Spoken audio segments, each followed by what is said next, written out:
Bon, les amis, voyons 5 choses qu'une personne au comportement pervers narcissique va vous interdire de faire dans la relation. Si vous décidez d'agir malgré ces interdictions, il va vous punir donc, soit par le silence, soit par la colère explosive, soit en vous privant d'affection ou des choses normales qu'il vous apportait durant la relation. Dans ce classement, on va monter crescendo parce que plus la relation avance, plus les interdits deviennent lourds et plus l'étau se resserre jusqu'à ce que vous ne puissiez plus respirer. Mon but dans cette vidéo, c'est de vous prévenir et de vous amener à être le plus vigilant possible dans vos relations, pas de dramatiser ou pas de faire juste un top 10 des fun facts sur le pervers narcissique, ce qui ne sert à rien, ce qui est stupide selon moi.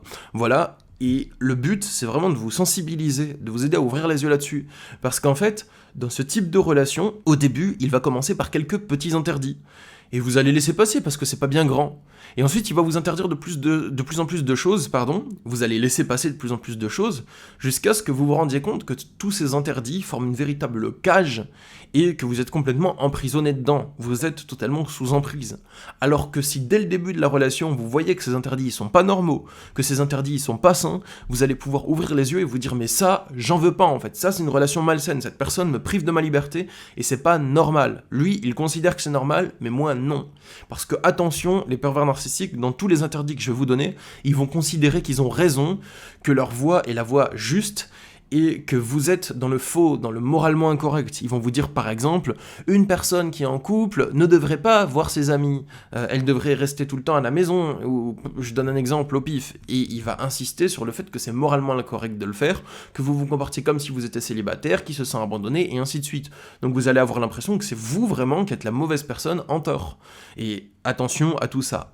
On va commencer justement ce classement et on va y aller crescendo. Je vais commencer par les petits interdits qu'il ou elle pose au début de la relation, plus les interdits de plus en plus gros qui sont de plus en plus explicites vers la fin.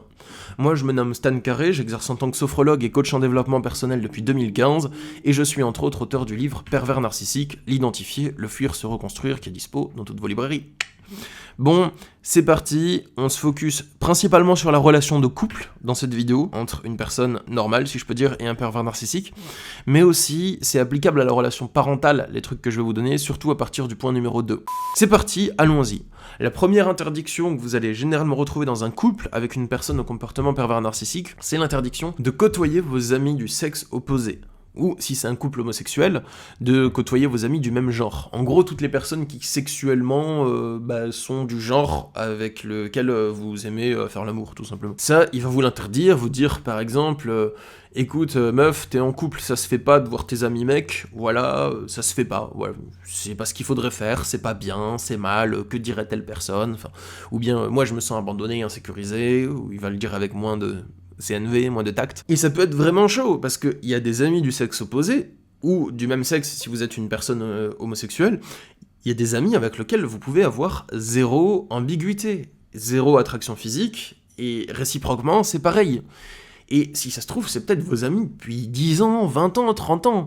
Et là, t'as un petit pervers narcissique qui rentre dans votre vie, ça fait une semaine que vous êtes en couple, il vous dit déjà d'évincer de votre entourage des personnes, c'est genre les piliers dans votre vie depuis 20 ans, quoi.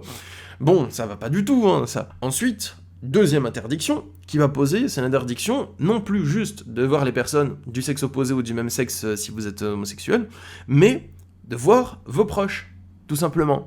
Bon, il va peut-être pas vous le dire de manière aussi directe, quoique ça arrive hein, des fois, mais soit il va les critiquer et dire que il veut plus que vous les voyez parce que ces personnes ont une mauvaise influence sur vous, soit il va se montrer très désagréable, comme ça ces personnes, vos proches, n'ont plus envie de le voir. Et donc lui il va dire oui mais tu dois pas y aller sans moi, ça ne se fait pas, tu me lâches, eux ils veulent plus me voir et toi tu veux y aller sans moi, tu m'abandonnes. Donc en gros il veut pas que vous alliez les voir seuls, mais il se rend impossible à vivre, comme ça vos amis ne veulent plus le voir. Ou bien il va dire qu'il n'a pas envie de voir vos proches, et il ne les aime pas. Alors vous allez dire bah très bien, moi je vais les voir, hein, il y a une soirée, je suis invité, j'y vais, à plus. Et lui, il va vous faire des scènes à chaque fois que vous revenez, pour vous dire que vous devez pas partir seul, que vous devez pas partir sans lui. Donc en gros, ça veut dire ne vois plus personne. Je veux plus voir tes potes, mais je veux pas que tu les vois sans moi. Donc, je veux plus que tu vois tes potes.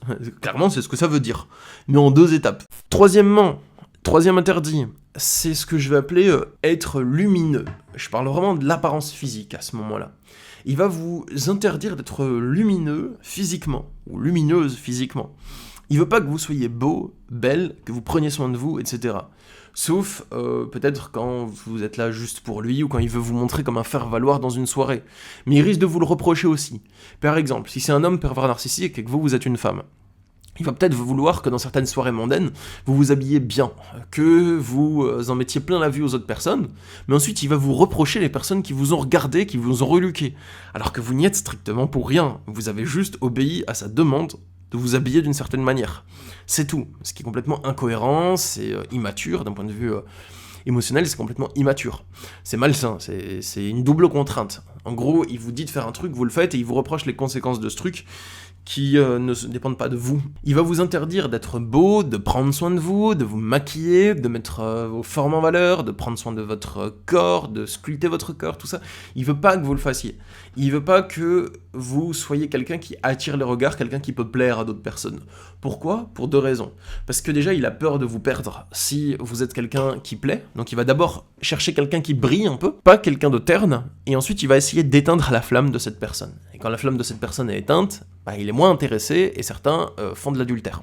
Il veut pas que vous soyez capable de penser que vous pourriez plaire à quelqu'un d'autre. Il veut que vous vous sentiez laid, que vous vous sentiez laide, que vous vous sentiez moche, même si vous ne l'êtes pas vraiment, mais il veut que vous ayez cette impression. Comme ça, vous vous dites « je ne plairai plus à personne ». Il est la seule personne à qui je peux plaire, donc je dois rester avec cette personne. C'est vraiment l'impression qu'il veut susciter chez vous. Et j'ai souvent vu des photos qu'on m'a partagées de avant-après. Il y a des gens qui me partagent ça sans que je leur demande et ils me disent « Regarde, avant la relation avec le pervers narcissique, j'étais comme ça, voici une photo, et maintenant je suis comme ça. » Et je vois la différence. Avant la relation, la personne, elle était épanouie, prenait soin d'elle physiquement, et après la relation, on voit que la personne, elle est abattue, qu'elle souffre, et ça se voit vraiment dans les traits, sur le visage. Je vous rappelle qu'on y va crescendo. Donc d'abord, voir vos amis du sexe opposé, ensuite, voir vos proches, tout court. De moins en moins de personnes sont dans votre entourage. Ensuite, interdiction d'être lumineux ou lumineuse. Donc, vous prenez de moins en moins soin de vous physiquement. C'est possible que certains ordres soient inversés, mais la plupart du temps, ça se passe selon ce schéma-là. Mais c'est pas obligatoire que ça se passe vraiment selon ces étapes. Quatrièmement, avoir un jardin secret. Il veut tout connaître de vous. Il veut connaître vos pensées. Il veut connaître votre cœur. Il veut connaître la volonté de votre cœur. Il veut connaître vos journaux intimes, vos cachettes. Il veut tout savoir de vous, de ce que vous dites aux autres personnes. Il veut que vous soyez sa chose, en fait. S'il n'a pas la connaissance sur vous, il a l'impression de ne pas avoir le contrôle sur vous parce qu'il n'en a pas la connaissance. Bon, ça c'est super malsain, autant vous le dire, bien entendu. C'est normal d'avoir un jardin secret quand on est en couple, c'est normal de le partager à l'autre aussi, mais le fait de vouloir tout le temps le connaître, de vous interdire d'en avoir un, je trouve que c'est pas sain. Et surtout, c'est pas sain, déjà d'interdire quelque chose à son partenaire de couple, pour moi c'est pas sain, ce genre d'interdiction. Et aussi, c'est pas sain d'interdire à une personne d'avoir un jardin secret, surtout si vous êtes un pervers narcissique, parce que c'est logique qu'une personne en couple avec un pervers narcissique aura un jardin secret qui est beaucoup plus grand qu'une personne qui est en couple avec quelqu'un de sain. La plupart du temps, c'est logique, parce que c'est quelqu'un qui est méchant, quelqu'un qui vous fait peur, quelqu'un qui vous hurle dessus, donc c'est logique que vous allez essayer de cacher des choses, que vous allez des fois essayer de mentir pour pas qu'il vous hurle dessus, pour pas déclencher ses réactions, que vous allez vous confier à certains amis et ne pas lui en parler, parce que ce que vous vivez c'est juste trop dur à supporter pour vos petites épaules, donc voilà. Et dernièrement, je dirais que la dernière interdiction la plus balèze qu'il va poser, ça va être d'être heureux ou heureuse. Il vous interdit d'être heureux ou heureuse. Il veut que vous ne vous épanouissiez plus. Il vous interdit d'évoluer professionnellement dans le cas où cela vous rendrait plus heureux, heureuse ou épanoui. Et il vous interdit d'avoir de la joie, d'être joyeux, d'être content, même seul. Cette interdiction que je vous dis là, il va très rarement la dire telle qu'elle. Il va très rarement dire « je t'interdis d'être heureux », « je t'interdis d'être heureuse ». Ça peut arriver, mais c'est plutôt rare. En général, il va plutôt la dire sous forme de reproche sur des points ciblés. Par exemple, tu devrais pas être heureuse pendant que je me sens mal, moi. Toi, t'es joyeuse et moi, je me sens super mal, je fais la tête, j'arrive pas à être heureux, et donc toi, t'as pas le droit d'être heureuse. En gros, c'est ce qu'il va sous-entendre. Mais il ne fait rien pour aller mieux. Donc, il veut que vous ne soyez pas heureux quand lui ou elle ne l'est pas, mais il ne fait rien pour aller mieux. Et si vous êtes heureux quand lui ou elle ne l'est pas, il boude. Ou il vous hurle dessus. Voilà. Et ça va pas du tout dans une relation. Ou bien, il va inventer des histoires quand vous essayez d'être heureux ou heureuse. Voilà, il va créer une dispute, il va déplacer un objet et dire que c'est vous qui l'avez déplacé et vous faire un reproche là-dessus, vous allez vous défendre, il va vous dire « Quoi, tu me traites de menteur, c'est ça ?» et créer une embrouille. C'est vraiment le truc classique des pervers narcissiques, ça. Ils vont peut-être déplacer un objet. Je sais pas si vous avez déjà vécu cette situation. Ils vont vous reprocher d'avoir déplacé cet objet alors que c'est eux qui l'ont fait. Vous allez dire que c'est faux et ils vont vous accuser de les traiter de menteurs et créer une embrouille là-dessus. Donc ça, c'est vraiment quand t'as envie de t'embrouiller avec quelqu'un, quand tu veux créer une dispute. Bon, c'est super malsain. Voilà, attention, si vous vivez ça en couple, dites-moi dans les commentaires si vous avez déjà vécu ce genre de situation aberrante. Bon, en guise de conclusion de cette vidéo, j'ai 2 choses à vous dire. Premièrement, si vous reconnaissez votre relation là-dedans, ne dramatisez pas. C'est pas parce que vous vivez ça que ça veut dire que vous ne pouvez pas vous en sortir. Vous pouvez vous en sortir. S'il y a qu'un seul de ces interdits et que ça fait longtemps, peut-être ça... Enfin, je dirais pas que ça peut aller, dans tous les cas, il y aura une part de toxicité dans votre relation. Mais peut-être que vous avez choisi de la supporter, de la subir, de la vivre, et que vous êtes en accord intérieur avec ça. C'est vous qui voyez, c'est votre choix, donc, voilà. Ou, dans tous les cas, si vous souhaitez vous barrer des relations où il y a plusieurs interdits, vous pouvez le faire, c'est possible. Vous n'êtes pas coincé là-dedans, c'est pas une fatalité. Et si vous souhaitez avoir mon accompagnement individuel pour vous aider justement à faire face à ce type de relation, je propose des consultations par Skype, Messenger ou téléphone. Il y a le lien directement sous la vidéo pour me contacter, pour prendre un rendez-vous avec moi. Moi je vous dis à bientôt les amis, prenez soin de vous. Au revoir.